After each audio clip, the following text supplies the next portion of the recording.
जय भीम। जय भारत, जय संविधान। और सर्वप्रथम तो बहुजन समाज में जन्मे सभी संतों, गुरुओं, महापुरुषों को नमन करते हुए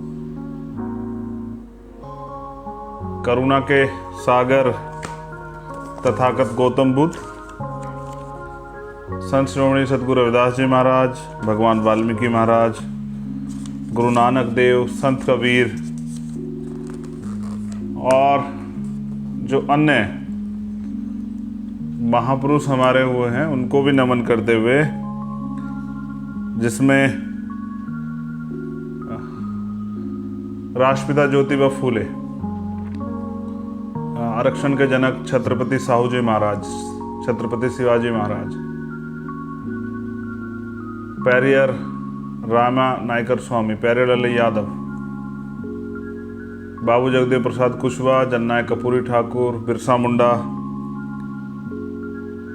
माँ अवंतिका बाई लोधी, माँ झलकारी बाई, माँ रमाबाई, माँ सावित्रीबाई फूले, माँ फातिमा शेख,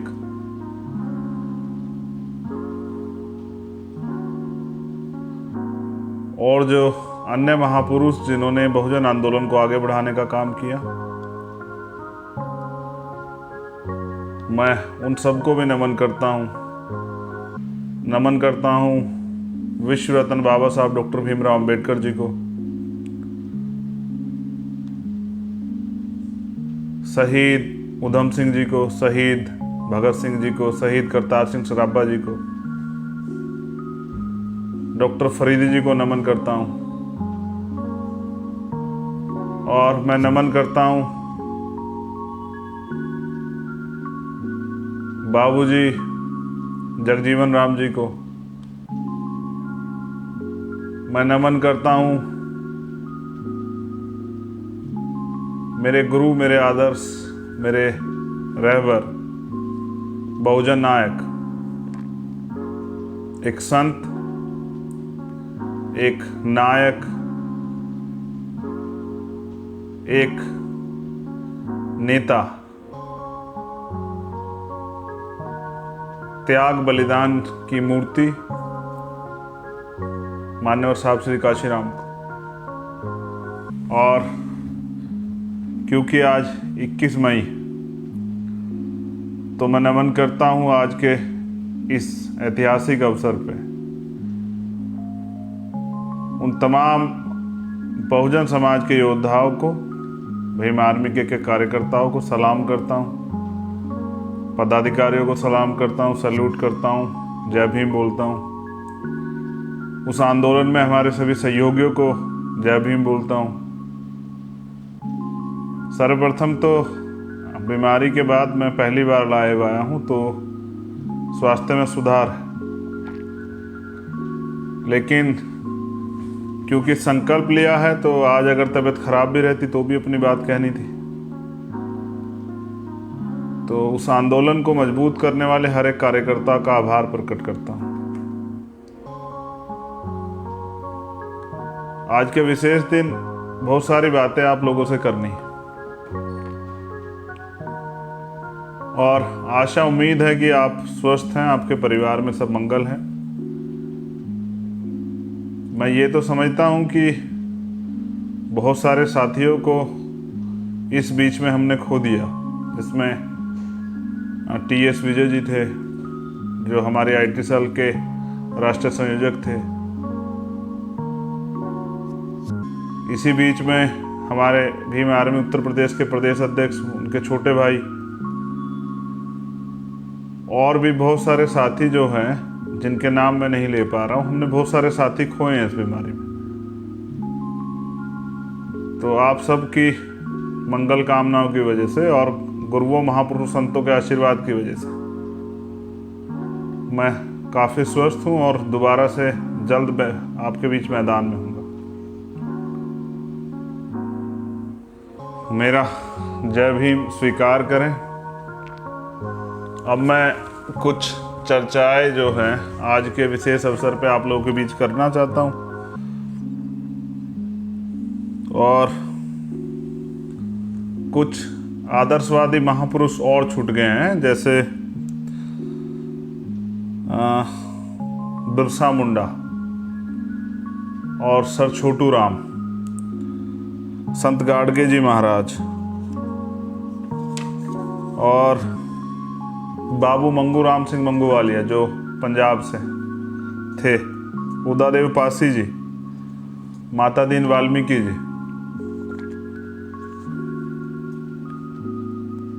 गुरु घासीदास जी, ये मान्यवर दीना भाना वाल्मीकि साहब, ये तमाम महापुरुष जो, धन सिंह कोतवाल जी, ये महापुरुष तो एक इतिहास। लेकिन आज क्योंकि विषय कुछ और है, 21 मई एक ऐतिहासिक आंदोलन दिल्ली में हुआ था, मैं उस पर चर्चा करूंगा। लेकिन उस चर्चा की शुरुआत से पहले बस मैं आपके सामने बाबा साहब अम्बेडकर का एक स्टेटमेंट जो है, जो बाबा साहब अम्बेडकर ने खुद दिया, मुझे लगा कि वो आप लोगों के सामने रखना चाहिए। ये मेरा नहीं, बाबा साहब का कथन है और यूपी की धरती पे है, तो मुझे लगा कि इस पे आपसे बात होनी जरूरी।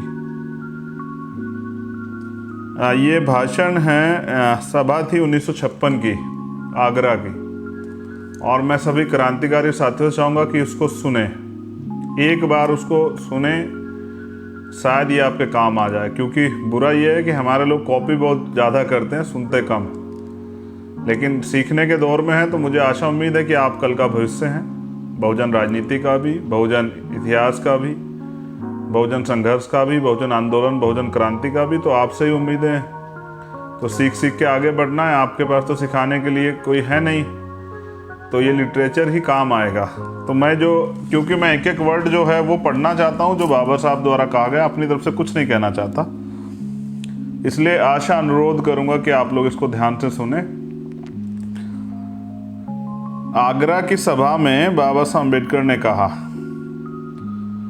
मुझे पढ़े लिखे लोगों ने धोखा दिया, और ये आपने बहुत बार लोगों के मुंह से सुना होगा। आज मैं ऐसे नौजवान को नहीं खोज पा रहा हूं जो इस तंबू का बंबू बनने के लिए तैयार हो। ये बाबा साहब अम्बेडकर कह रहे हैं कि मुझे मेरे पढ़े लिखे लोगों ने धोखा दिया, और आज मैं ऐसे नौजवान को नहीं खोज पा रहा हूं जो इस तंबू का बंबू बनने के लिए तैयार हो। मैं अब बुजुर्ग हो गया हूं, बीमार रहता हूं। अगर कोई नौजवान इस मिशन को आगे बढ़ाने के लिए तैयार होता है तो मैं चैन से मर सकूं। ये बाबा साहब अम्बेडकर ने कहा। बाबा साहब अम्बेडकर नौजवानों पे भरोसा करते थे, उनको लगता था, उनको विश्वास था। नौजवानों के लिए मेरा संदेश है, क्योंकि 21 मई की क्रांति में सबसे बड़ा हाथ जो है नौजवानों का था। वो नौजवान जिसके अंदर स्वाभिमान, सम्मान, हक अधिकारों की और लड़ने की आग, जिसके अंदर जोश जुनून है, जो स्वाभिमान सम्मान का जीवन चाहता है, कि जो बाबा साहब अम्बेडकर को जिसने पढ़ा, जो बाबा साहब अम्बेडकर की इन 2 लाइनों को बहुत अच्छी तरह मानता है कि हजारों साल की गुलामी से बेहतर है स्वाभिमान सम्मान के कुछ चंद मिनट या घंटे। जो ये भी मानता है कि इस जीवन में, जैसा मैंने आपको कई बार कहा, कि जीवन जीना कोई बड़ी बात नहीं, बड़ी बात है स्वाभिमान से जीना, सम्मान से जीना, अधिकारों के साथ जीना। और वो ये भी समझता है और दोहराता है खुद से, वो मेरे जैसा, आपके जैसा नौजवान जो हर घर में, जो कहता है कि बाबा साहब अम्बेडकर की उस बात को कि 100 दिन बकरे की तरह जीने से अच्छा एक दिन शेर की तरह जिया जाए। और उन नौजवानों पे बाबा साहब अम्बेडकर क्या कह रहे हैं? आज के नेता तो कहते हैं कि नौजवानों को पता नहीं है, वो तो कहते रहते हैं, लेकिन आपने तो साबित कर दिया उत्तर प्रदेश में। मैं आप नौजवानों पे चर्चा बाद में करूं, बाबा साहब की बात को आगे बढ़ा देता हूं। बाबा साहब ने कहा कि मैं ऐसे नौजवान को खोज रहा हूं। मैं 2-3 बार इसलिए दोहरा रहा हूं कि नौजवानों को पता लगे कि वो, उनमें बाबा साहब का विश्वास था, और उनको ये विश्वास था कि अगर कोई ऐसा नौजवान मिल जाए जो इस तंबू का बंबू बनने के लिए तैयार, जो इस आंदोलन को आगे बढ़ा सके, तो मैं चैन से मर सकूं। और बाबा साहब अम्बेडकर को पढ़ने के बाद, समझने के बाद मान्यवर साहब श्री काशीराम ने बाबा साहब के कारवा को आगे बढ़ाया और बाबा साहब अम्बेडकर के मिशन रूपी तंबू के बम्बू को बनकर न केवल आगे बढ़ाया बल्कि उसे मुकाम तक पहुंचाया। और बाबा साहब अम्बेडकर का जो अम्बेडकरवाद जो मिशन था उसको पुनर्जीवित किया। और ये थे हमारे रहबर मान्यवर साहब श्री काशीराम। लेकिन आज जब बहुजन समाज के युवा इस देश में मान्यवर काशीराम साहब और बाबा साहब के आंदोलन को पुनर्जीवित करना चाहते हैं, उनके सिद्धांतों पे आगे बढ़ाना चाहते हैं, तो कुछ लोगों को ये बर्दाश्त नहीं हो रहा है। वो तमाम तरह के आरोप और तमाम तरह की चीज़ें कह के उनको गलत साबित करने में लगे हुए, उनका उपहास उड़ा रहे हैं। लेकिन कोई बात नहीं, हर चीज़ यहाँ भी एक प्राकृतिक नियम है कि उपहास होगा, विरोध होगा, फिर समर्थन भी मिलेगा। तो अब मैं जिक्र करता हूँ बाबा साहब के एक और भाषण से पहले उस बात का जो 21 मई को हुई थी। एक तरफ जब राजनीतिक व्यवस्था में हम लोग कमज़ोर पड़े थे उत्तर प्रदेश के अंदर, वहीं हौसले जो हैं नौजवानों के अंदर, जो सालों से जो गुस्सा, अपमान के विरुद्ध लड़ने का, स्वाभिमान का जीवन जीने का, संघर्ष करने का जो जज्बा नौजवानों के बीच अंदर था, और उसको पहली बार दिशा मिली देश की राजधानी में 21 मई को। और इसके लिए मैं दोबारा से उस समय जो साथी हमारे साथ थे उन सबका भी धन्यवाद करता हूँ।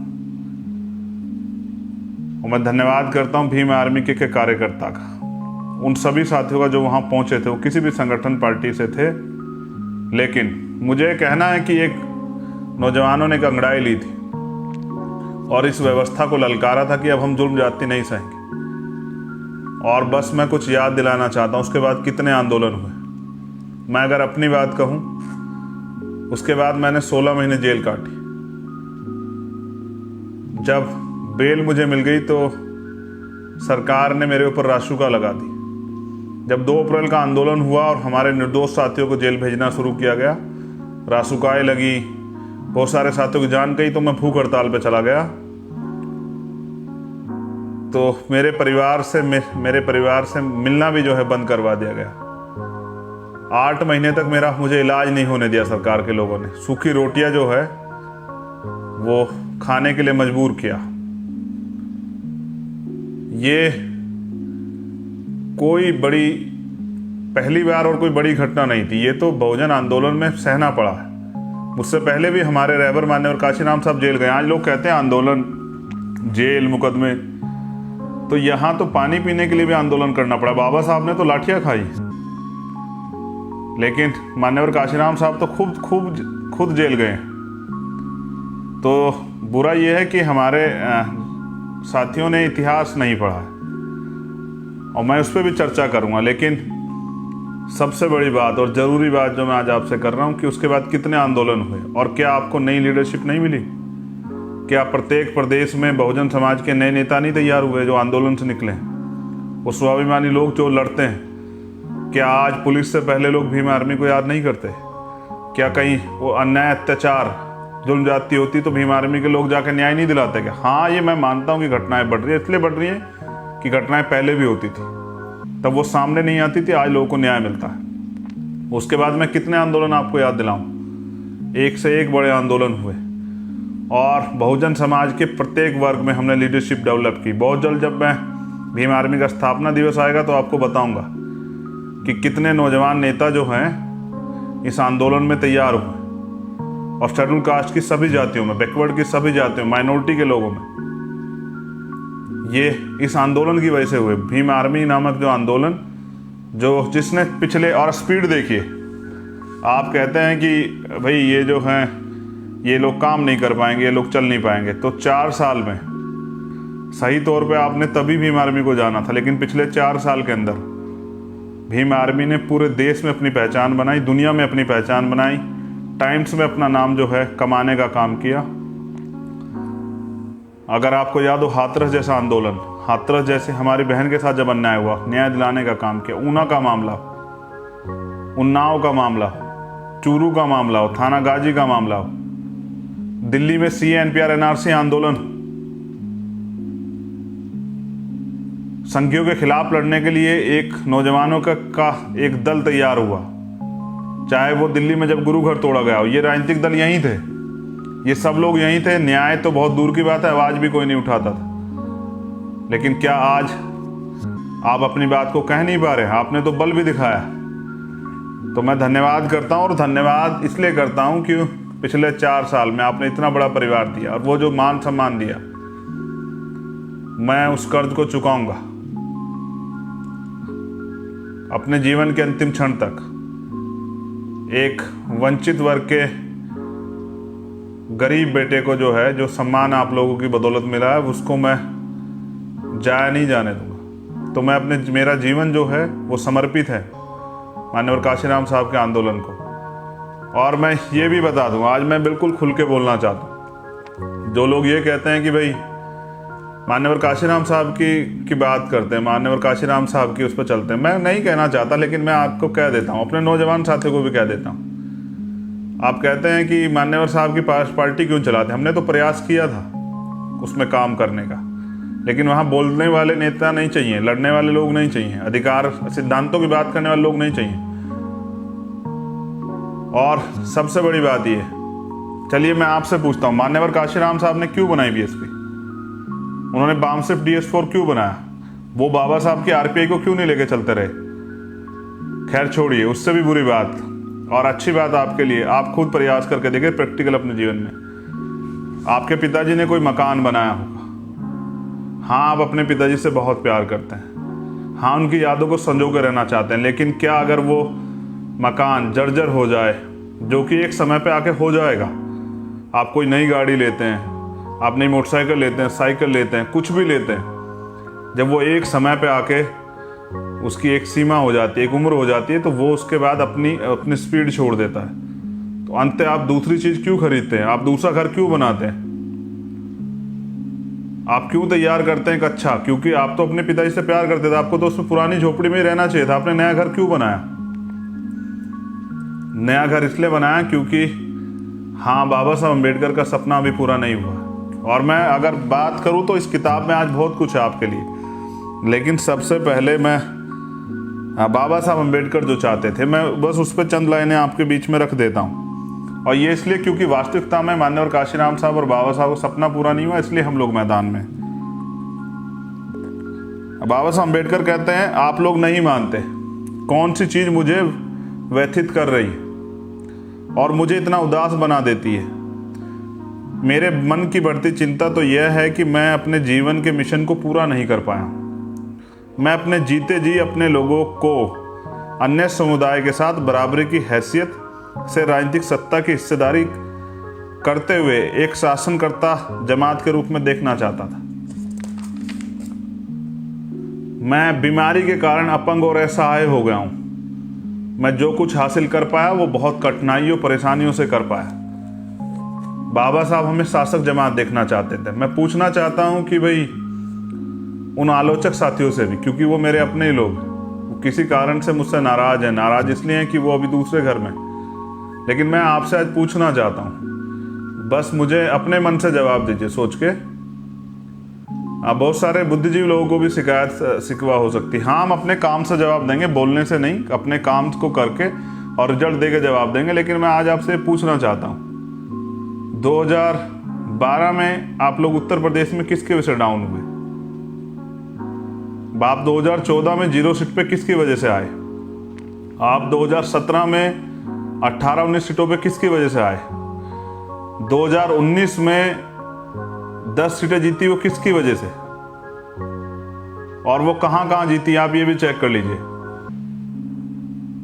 और वर्तमान में जो लोग मजाक बना रहे थे भीम आर्मी के लोगों का, इससे पहले तो कहते थे कि ये चंद लोग हैं, इनके साथ लोग नहीं है, जमीनी कार्य नहीं। लेकिन जब अब भीम आर्मी के और आजाद समाज पार्टी के लोगों ने रिजल्ट दिया है, उन्होंने साबित किया कि वो भविष्य को उज्जवल बना के दिखाएंगे और सपनों को पूरा करेंगे जो बाबा साहब अम्बेडकर और माननीय काशीराम साहब चाहते थे। तो आज आपको बौखलाहट क्यों? ये लोकतंत्र है, सबको अधिकार है। जब आप लोगों के राहों में रोड़े अटका देंगे, उनको समाज की भलाई के लिए कुछ करने नहीं देंगे, तो वो करेंगे।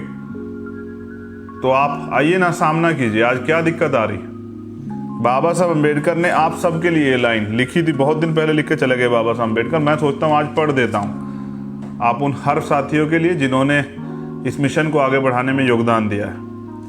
बाबा साहब ने उन सभी सामाजिक कार्यकर्ताओं, मिशनरियों जो समाज कार्य कर अम्बेडकरवाद को पुनर्जीवित करने का काम कर रहे हैं, निरंतर दिन रात 24 घंटे सतत काम कर समय, मेगा तथा आर्थिक सहयोग से अम्बेडकरवाद को बढ़ावा दे रहे हैं, उनके बारे में लिखा।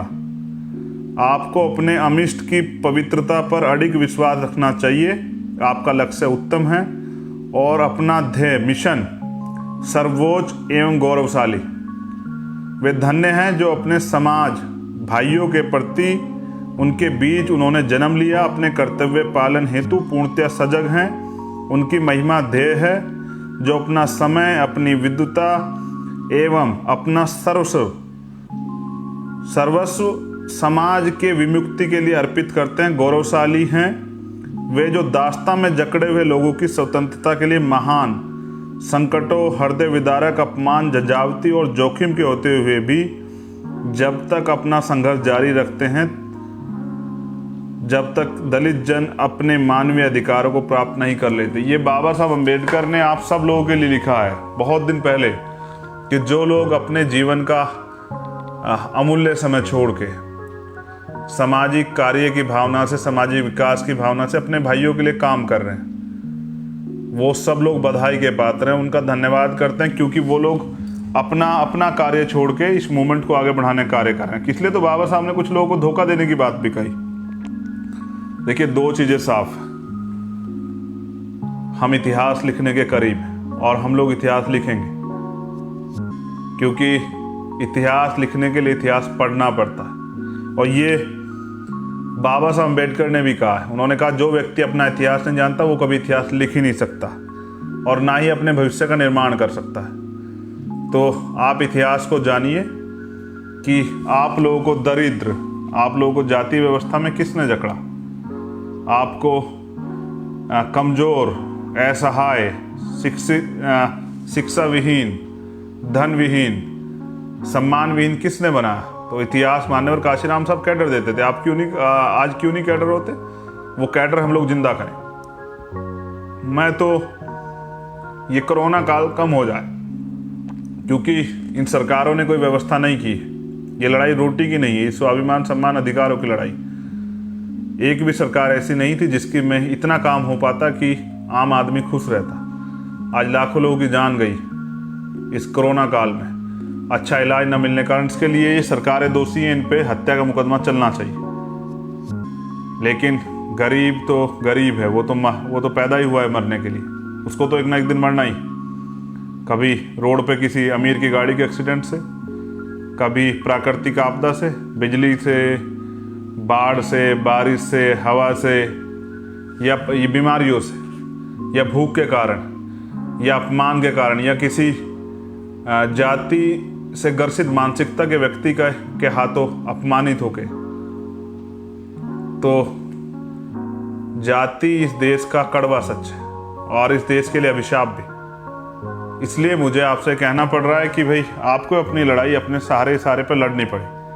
और इसलिए अब मैंने तय किया है कि जैसे कोरोना काल खत्म होगा, मैंने आपसे जानकारी दी थी कि हम लोग साइकिल यात्रा पे निकलेंगे, और अब मैं इस साइकिल यात्रा को देशव्यापी बनाना चाहता हूँ कि हर विधानसभा, हर जिले में वहाँ की जो टीम, वो जो पंपलेट हम लोग तैयार करा रहे हैं जिसमें हमारी गारंटी आए कि लोकतंत्र में संविधान क्या क्या देता है, रोटी, कपड़ा, मकान, चिकित्सा, शिक्षा, सुरक्षा, रोजगार और न्याय, ये सारी चीज़ें उन पंपलेट को, उस बात को, हमारी उस कड़ी को आगे बढ़ाते हुए, महापुरुषों के उस आंदोलन को आगे बढ़ाते हुए आप लोग गांव-गांव जाके उसका प्रचार करें। और जो वोट हमें मिला है वो भी उस गरीब तबके का है जो असहाय है, जिसकी आवाज़ भी कोई नहीं सुनता। जहाँ आज भी गांव देहात में जुल्म जाती होती है, न्याय नहीं मिलता, वहाँ भीम, जहाँ पुलिस नहीं पहुँचती, जहाँ प्रशासन नहीं पहुँचता, जहाँ नेता नहीं पहुँचते, वहाँ भीम आर्मी के बेटे पहुँचते हैं। मैं धन्यवाद करता हूँ भीम आर्मी के नौजवानों का, आज़ाद समाज पार्टी के नौजवानों का, कि दिन और रात नहीं देखते आप। हाँ, आपने साबित कर दिया कि जब कुछ मान लो तो हार और ठान लो तो जीत। आप लोग निकले हैं तो समय लगेगा, लेकिन रिजल्ट तो आना ही। परिवर्तन प्राकृतिक नियम। तो हम लोग निकलेंगे गांव-गांव और गली गली जाके तैयार करेंगे सोए हुए समाज में राजनीतिक चेतना जागरूक करने के लिए। और मैं तो खुद निकलने वाला हूँ और अब हम लक्ष्य बना के काम करेंगे और मुझे विश्वास है कि हम लक्ष्य के अनुरूप काम करेंगे तो जीतेंगे। जहाँ साथियों खोने का दुख है वहाँ इस बात का भी स्मरण है कि हम लोग सिर्फ जो हैं वो घूमने फिरने के लिए नहीं है। ये जो जीवन मिला है, इस जीवन में महापुरुषों के आंदोलन को आगे बढ़ाना हमारी प्राथमिकता है। तो मैं नौजवानों से कहना चाहूँगा कि वो हिम्मत ना हारें। हम एक महान उद्देश्य और महापुरुषों के आंदोलन को लेकर चल रहे हैं, उसको आगे बढ़ाना भी हमारी जिम्मेदारी, जिससे हमारी आने वाली पीढ़ी इस देश में गुलाम ना रहे। ये गुलामी की दास्ता की बीड़ियाँ काटनी पड़ेगी। मैंने 21 तारीख को 2017 में कहा था कि दक्षिण अमेरिका में कोलंबिया आज दास्ता से मुक्त हुआ था 21 मई को 1851 में, और 21 मई को वो आंदोलन था। 21 मई को उसके बाद कई आंदोलन हुए, 21 तारीख को बहुत सारे आंदोलन हुए। हाँ, हमने बहुत सारे आंदोलन सफलता भी हासिल की, लेकिन अच्छी बात क्या है कि हमने नए नेता तैयार किए जो आपके आसपास हैं। आपके अंदर भी एक नेता है जो कुछ करके दिखाना चाहता है। हाँ, इस सिस्टम ने उसको कुचल दिया है, वो उसको आगे नहीं आने देना चाहते और वो बार बार नौजवान और ये गैर जिम्मेदार कह के उसको रोक देते हैं। लेकिन वो खुद को साबित कर रहा है, गांव में वो लड़ाई लड़ रहा है और वो न्याय दिला रहा है। और हाँ, वो अधिकारियों से आंख में आंख मिला के बात कर रहा है। और हाँ, वो अपने लोगों को, आज मैंने कल ही किसी साथी की उससे वॉल से पढ़ा था जिसमें लिखा हुआ था कि कहीं कोई उत्पीड़न हुआ और प्रशासन पुलिस के लोगों के पास भीम आर्मी के लोग पहुंचे, नहीं वो आम आदमी जिसके साथ हुआ था, और पुलिस रिपोर्ट नहीं लिख रही थी। फिर अंत में उसने कहा कि क्या तो रिपोर्ट लिख लीजिए वरना मैं भीम आर्मी के लोगों को बुलाऊंगा। हाँ, तो उसका जवाब ये था कि आप बेफिक्र रहिए, अभी कुछ ही देर में आपकी रिपोर्ट लिखी जाएगी, भीम आर्मी के लोगों को मत बुलाइए। हाँ, ये छवि आपकी, इसको लोग दबंग छवि भी कहते हैं। नहीं, मगर मुझे लगता है ये सही है, क्योंकि अधिकार मांगने से नहीं मिलते, अधिकार छीनने पड़ते हैं और बहरों को सुनाने के लिए धमाकों की जरूरत पड़ती है। हाँ, हम लोकतांत्रिक हैं, संविधान को मानते हैं, लेकिन कभी कभी आंदोलन भी करने पड़ते हैं जिससे कि बैलेंस बना रहे। जरूरी एटीट्यूड की तो लड़ाई है। आज समाज के अंदर विश्वास पैदा हुआ है कि उनको न्याय मिलेगा, जो कभी नहीं मिलता था। नरसंहार होते थे, हत्याएं होती थी, बलात्कार होते थे, सामाजिक अपमान होता था, सामाजिक बहिष्कार होता था, लेकिन न्याय नहीं मिलता था। आज न्याय मिलता है और न्याय आसान हुआ, और इसके लिए भीम आर्मी के लोगों ने मेहनत की है। बड़ी बात यह है कि बहुत सारे लोग भीम आर्मी से जुड़ना चाहते हैं, आज़ाद समाज पार्टी से जुड़ना चाहते हैं।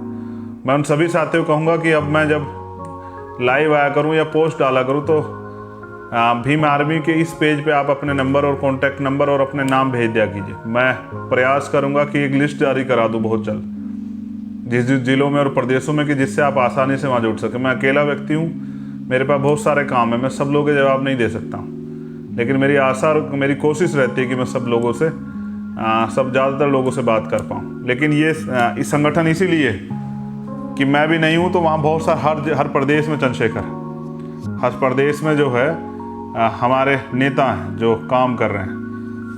अब मैं नौजवानों के लिए 2 चीज़ों पे बहुत ज़रूरी बात करना चाहता हूँ। पहली बात, मिशन चलाने के लिए चाहिए क्या?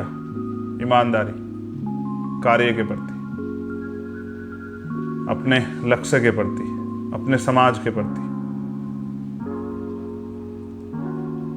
संघर्ष, खूब संघर्ष, हवाई नहीं, जमीनी संघर्ष, आम जनता के बीच जुड़ाव, लोगों के बीच जाके उनके दुख सुख को सुनना, वो संघर्ष का हिस्सा है। लोगों को जाके तैयार करना, समझाना।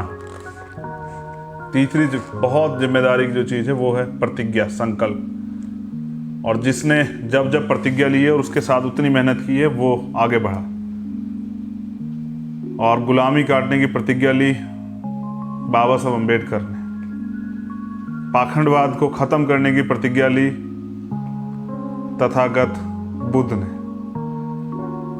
पाखंडवाद, झूठ, अंधविश्वास के खिलाफ आंदोलन चलाया संत श्रोमणी सतगुरु रविदास जी महाराज ने, संत कबीरदास जी महाराज ने, गुरु नानक देव ने।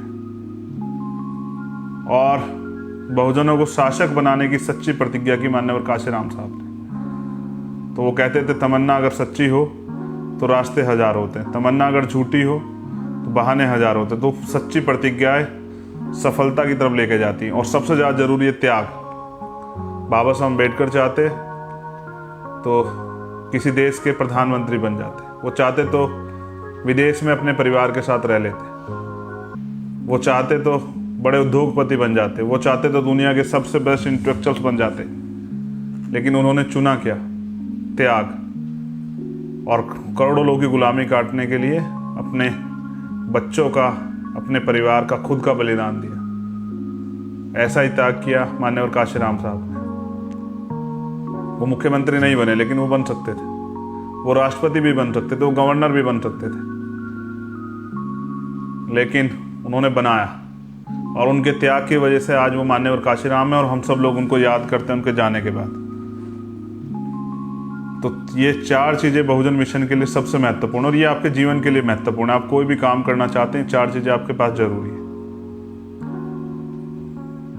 और मैं क्यों ना चलाऊं मूवमेंट? जब मान्यवर काशीराम साहब ने कहा कि मुर्दा लोग जो हैं मिशन नहीं चलाते और जिंदा लोग रुकने नहीं देते, जब हम जिंदा कौम, जब हम जुल्म जाति के खिलाफ लड़ सकते हैं तो क्यों ना चलाएं मिशन? क्यों ना मान्यवर काशीराम साहब का और बाबा साहब का सपना पूरा करें? क्यों ना करोड़ों लोगों के जीवन में बदलाव करें? क्यों ना इस अन्याय, अत्याचार, जुल्म जाति की जिंदगी से अपने लोगों को मुक्ति दिलाएं? क्यों ना उनके छिने हुए अधिकार उनको दिलाएं? क्यों ना हर गरीब माँ के आंसू को पूछें? क्यों ना आप हर गरीब बाप के, चाचा ताऊ के, बुजुर्ग के सम्मान की सुरक्षा करें, उनके जीवन को अच्छा बनाएं? क्यों ना हर हम नौजवान को हाथ पकड़ के रोजगार दें, भाईचारा बनाएं, एक अच्छा समाज बनाएं, स्वस्थ समाज। कमजोर ताकतवर में कभी समझौता नहीं होता। तो ये जो जाने गई हैं, ये बचाई जा सकती थी अगर बचाने की निष्ठा होती। इस पे मैं बड़ा काम करूंगा। और अगले जिस दिन ये लॉकडाउन खुलेगा, आप विश्वास कीजिए, उसके चंद दिनों बाद उत्तर प्रदेश का माहौल बदलेगा। वंचित वर्ग के लोगों को का विश्वास और मजबूत होगा। लेकिन एक और बहुत जरूरी बात, अगर सफलता चाहिए, ये आपके लिए, एक एक आजाद समाज पार्टी कार्यकर्ता पदाधिकारी और भीम आर्मी के पदाधिकारी कार्यकर्ता के लिए।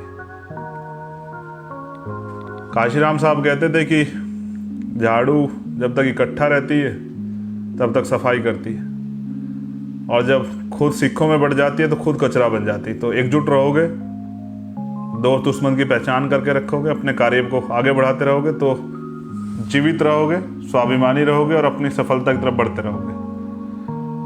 अगर आपस में मनमुटाव करोगे, टांग खिंचाई करोगे, एक दूसरे को रोकने का काम करोगे तो कचरा बन जाओगे। फैसला आपको करना है। लेकिन सफल होने के लिए चाहिए खुद से वादा, मेहनत ज्यादा और मजबूत इरादा। दोबारा दोहरा रहा हूं, खुद से वादा कि करके दिखाना, मेहनत ज्यादा कि किसी भी कीमत पे करना है, और मजबूत इरादा कि हाँ करना है और बस करना है। तो मैं गौरवान्वित हूं। मैं तो राजनीति करना भी नहीं चाहता। मुझे तो नफरत थी कुर्ते पजामे वाले लोगों से, क्योंकि वो चुनाव से पहले कुछ और बोलते थे और चुनाव के बाद कुछ और कभी वो चुनाव के बाद ढूंढे भी नहीं मिलते थे। लेकिन इस सिस्टम ने, जब मैंने देखा, जब मैंने जेल जाने के बाद बाबा साहब अम्बेडकर को पढ़ा, जब मैंने पॉलिटिकल ताकत को पहचाना, जब बाबा साहब अम्बेडकर की उस बात को समझा कि पॉलिटिक्स द मास्टर की, कि राजनीतिक सत्ता वो चाबी है जो सारे ताले खोल सकती है, और जब मैंने ये भी समझा कि राजनीति में हिस्सेदारी ना करने का सबसे बड़ा नुकसान ये है कि अयोग्य लोग आप पे शासन करते हैं, तब मुझे समझ आया कि क्यों नौजवानों को राजनीति से दूर रखा गया है। क्योंकि वो परिवर्तन चाहते हैं और जो लोग मौजूद हैं उनको परिवर्तन से नफरत है। आप अपने आसपास भी चेक कीजिएगा, वो नौजवान किसी पार्टी, किसी दल में, कब तक नकारा जाएगा नौजवानों को। और जब कोई नौजवान आगे बढ़ता है तो जब उसको रोका नहीं जा सकता तो उसके ऊपर आरोप ही लगाए जाते हैं। और आरोपों से घबराने की जरूरत नहीं है। अगर आप सच्चे हैं तो आरोपों से ना घबराएं, ना उनका जवाब दें। हाँ, चलते जाएं, आगे बढ़ते जाएं, संघर्ष करें। जो किताबी बातें मैंने आपको बताई, उनको बताने के पीछे एक कारण और भी था, उसको पढ़ने के पीछे, क्योंकि मैं अपनी तरफ से कुछ भी नहीं बोलना चाहता था। मैं वो बोलना चाहता था जो बाबा साहब ने बोला था, क्योंकि बाबा साहब अम्बेडकर कह के गए कि 21वीं सदी हमारी, हम लोग शासक जमात बनेंगे। उन्होंने ऐसा नहीं कहा, उन्होंने ऐसे ही नहीं कह दिया ये बात। वो समझते थे और ये भी समझते थे कि इसको आगे कैसे बढ़ेगा। तो आप चैलेंज स्वीकार कीजिए, जैसे आप आज भी स्वीकार कर रहे थे। चैलेंज लेना सीखिए, उसको पूरा करना सीखिए, उसके लिए मेहनत करना सीखिए। सस्ती लोकप्रियता के चक्कर में मत पड़िए, शॉर्टकट मत अपनाइए, मेहनत कीजिए, गांव-गांव जाके संघर्ष कीजिए। मैं तो आपकी बदौलत हूँ, मुझे तो आपने तैयार किया। मैं ये भी कह देना चाहता हूँ मेरे साथियों कि सूरज पश्चिम से निकल सकता है और पूरब में छिप सकता है।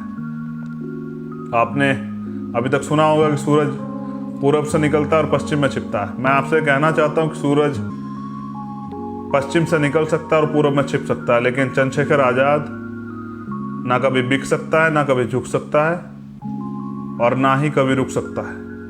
मेरी इस बात को नोट कर लें अपने पास। वो नोट नहीं बना जो आपके भाई को खरीद ले, लेकिन इस आंदोलन को आगे बढ़ाना आज समय की जरूरत है। अगर आप भारत में अपने वजूद को बचाना चाहते हैं, आप अपने लोगों को लाश बनने से बचाना चाहते हैं, आप अपने लोगों के स्वाभिमान, सम्मान, अधिकार की सुरक्षा करना चाहते हैं, क्योंकि मैंने महसूस किया, मुझे बात आपसे कहनी पड़ेगी, मैंने बहुत सारे लोगों को रोते चिल्लाते चीखते देखा, क्योंकि उनको ऑक्सीजन नहीं मिल पा रही थी, उनको वेंटिलेटर नहीं मिल पाया, उनको बेड नहीं मिल पाया, उनको मेडिसिन नहीं मिल पाई। लेकिन ये हमारी वजह से तो हुआ। अगर बहुजन समाज के लोग, इस देश के SC ST OBC माइनॉरिटी के लोग, मैं इनके लिए इसलिए कह रहा हूं कि अधिकारों से वंचित यही लोग, हाँ मेरी स्वर्णों से जाति कोई झगड़ा नहीं है, लेकिन मैं अभी जो काम कर रहा हूं, मेरा किसी जाति मजहब से झगड़ा नहीं। मैं तो आर्टिकल 25-26 को मानता हूं, जो भारतीय संविधान में बाबा साहब अम्बेडकर ने लिखा कि सबको धार्मिक आज़ादी, सब अपने धर्म को माने, मुझे कोई दिक्कत नहीं। लेकिन हाँ, मुझे तकलीफ होती जब इंसानियत के धर्म की मजाक उड़ती है। जब उत्तर प्रदेश में लाशें जो हैं वो पानी में तैरती हैं, या उनको कुत्ते नोचते हैं, या ये पूंजीपतियों के अस्पताल पैसे ना मिलने कारण डेड बॉडी नहीं देते। हाँ, मुझे तकलीफ होती है जब ये मीडिया पूरे मामले को घुमा के कुछ और दिखाने लग जाता है। हाँ, मुझे तकलीफ होती है जब किसी गरीब का, किसी अधिकारी कर्मचारी का जाति की वजह से उत्पीड़न होता है। हाँ, मुझे तकलीफ होती है जो पीड़ित है उसको न्याय मिलने की जगह जब उसको जेल भेजा जाता है। हाँ, जब उसको ही सताया जाता है, मुझे तकलीफ होती है। बिल्कुल, मैं अपनी तकलीफ को समझता हूँ और मैं अपनी तकलीफ को दूर करना चाहता हूँ। इसलिए मैं चाहता हूँ कि वंचित वर्ग के लोगों के हाथ में शासन सत्ता है, उनको ताकत मिले। मैं तो बच गया हूँ, लेकिन बहुत सारे लोगों ने जानें खो दी। इसमें हमारे बहुत सारे साथी, उनकी जानों का हिसाब कौन देगा? क्या सुप्रीम कोर्ट और हाई कोर्ट में इतनी ताकत है कि वो मुख्यमंत्री पे मुकदमा करें? क्योंकि जब उत्तर प्रदेश में मेडिकल सुविधाएं, स्वास्थ्य सुविधाओं पे काम होना था, तब मुख्यमंत्री बंगाल में जाके रैलियां कर रहे थे, प्रधानमंत्री, गृह मंत्री रैलियां कर रहे थे। क्या देश में होने वाले और कोरोना जो ये कम्युनिटी स्प्रेड हुआ, ये जो देश भर में गांव-गांव में फैल गया, इसकी जिम्मेदारी क्या सुप्रीम कोर्ट, हाई कोर्ट, प्रधानमंत्री और इन मुख्यमंत्री को देंगे? क्या इनको जेल भेजेंगे? नहीं भेजेंगे। ये गुलाम सिस्टम नहीं भेजेगा। इनके लिए आपकी जान की कीमत नहीं है। अगर होती तो वो जो 2000 से ज़्यादा लाशें 2 या 3 फीट की गहराई में जिनको कुत्ते नोच रहे हैं, जो आपके मेरे परिवार की है, तो उन पे ये सिस्टम कुछ ना कुछ करता। हाँ, उन पे जवाबदेही मांगता, और हाँ, जिन जो उसके आरोपी थे उन पे कार्रवाई होती। लेकिन नहीं होगी, और होगी इसलिए भी नहीं कि नीति वाले लोग वहाँ हैं ही नहीं। न्याय करने वाले लोग वहाँ हैं ही नहीं, क्योंकि आप वहाँ नहीं हैं। वहाँ किसान नहीं है तो किसानों की बात नहीं होगी, वहाँ नौजवान नहीं है तो नौजवानों की बात नहीं होगी, वहाँ महिलाएं नहीं है तो महिलाओं की बात नहीं होगी। मुझे ऐसा लगता है वहाँ मजदूर नहीं है, मजदूरों की बात नहीं होगी। और बहुत पीड़ाएं। अभी मेरे एक साथी ने मुझसे कहा कि मैला आज भी गांव में ढोया जाता है लोगों द्वारा, और ये बंद होना चाहिए। सुप्रीम कोर्ट का ऑर्डर, मैंने विश्वास दिलाया कि ये हम बंद करेंगे, ये होना चाहिए। कुछ काम सरकार बनने पे करेंगे और कुछ काम बिना सरकार बने आंदोलन से करेंगे। हर चीज कुछ कीमत मांगती है। अगर आपको अधिकार चाहिए तो कीमत चुकानी पड़ेगी, सम्मान चाहिए तो कीमत चुकानी पड़ेगी। आप अगर नमक भी चाहेंगे तो उसकी कीमत चुकानी पड़ेगी। लेकिन आप सत्ता चाहते हैं, उसकी बड़ी कीमत चुकानी पड़ेगी। आप गुलामी की बेड़ियां काटना चाहते हैं, उसकी बड़ी कीमत चुकानी पड़ेगी। तो मैं उन माओं को भी आज धन्यवाद करता हूं जिन्होंने भीम आर्मी के वीर सपूत जो हैं अपने बेटों को इस सामाजिक कार्य में लगाया। मैं उन माओं को, उन पिताओं को, उन बहनों को, उन तमाम सम्मानित बहुजन समाज के हमारे जो जिम्मेदार लोग हैं उनको आभार धन्यवाद प्रकट करता हूँ। ये बहुजन समाज हमारा परिवार है, भीम आर्मी हमारा परिवार है। तो आप इस परिवार में जो हमारी माएँ, बहनें, छोटे बच्चे, बुजुर्ग, नौजवान साथी, आप सबका मैं आभार प्रकट करता हूँ। लेकिन लड़ाई अभी शुरू हुई, खत्म नहीं हुई। मैं प्रधानमंत्री की तरह रोऊंगा नहीं। अगर मैं प्रधानमंत्री होता तो भारत के हालात कुछ और होते। शायद कोई गरीब इलाज ना मिलने के कारण नहीं मरता, शायद किसी को कर्जा ना चुकाने की वजह से आत्महत्या नहीं करनी पड़ती, शायद कोई भूखा पेट जो है नहीं सोता, शायद किसी गरीब पे, शोषित पे अत्याचार नहीं होता। हाँ, बहुत सारे शायद किसी बहन का अपमान नहीं होता। लेकिन मुझे लगता है कि वो दिन दूर नहीं कि जब वंचित वर्ग के लोग इस आंदोलन को आगे बढ़ाएंगे और अपनी हिस्सेदारी तय करेंगे और खुद को शासक बनाना चाहेंगे। आज के लिए बहुत आभार। ये ऐतिहासिक दिन फिर आएंगे आपकी लाइफ में, लेकिन आप तय करें कि कब तक आप लाशों पर रोते रहेंगे या इस परेशानी को, इस जो ये परेशानियों से भरी जिंदगी से मुक्ति चाहते हैं, इस सिस्टम को ठीक करना चाहते हैं। वो कहते थे ना काशीराम साहब, जो सरकार निकम्मी हो सरकार बदलनी है। तो निकम्मे लोगों को बदल के अच्छे लोगों को बनाना पड़ेगा। मुझे विश्वास है कि इस लड़ाई में आप मेरा साथ देंगे। अपनी ताकत को इकट्ठा कीजिए और एसी के रूम से में बैठ के काम नहीं चलेगा नौजवान साथियों। जैसे ही माहौल सामान्य हो निकलना पड़ेगा। मैं भी चाहूँगा कि मैं देश से वो जो सीखना चाहते हैं या कुछ करके दिखाना चाहते हैं, जब साइकिल यात्रा चलेगी तो कोशिश करूँगा हर जिले से, देश के हर जिले से एक वो नौजवान जो, जैसे मान्यवर काशीराम कहते थे, एक जिला एक किला, एक कप्तान को मैं भी कोशिश करूँगा अपने साथ रख के उसको सिखाने का काम करूँगा। और इस देश में वंचित वर्ग के अधिकारों की सुरक्षा करने का काम जो है भीम आर्मी और आज़ाद समाज पार्टी करेगी। आप सभी का मंगल। जय भीम, जय भारत, जय संविधान। आप सभी के परिवारों के लिए बहुत बहुत मंगल कामनाएं, सभी प्रदेशवासियों के लिए मंगल कामनाएं, हमारे देश के लिए मंगल कामनाएं, और इन नेताओं को सद्बुद्धि मिले। जय भीम, जय भारत।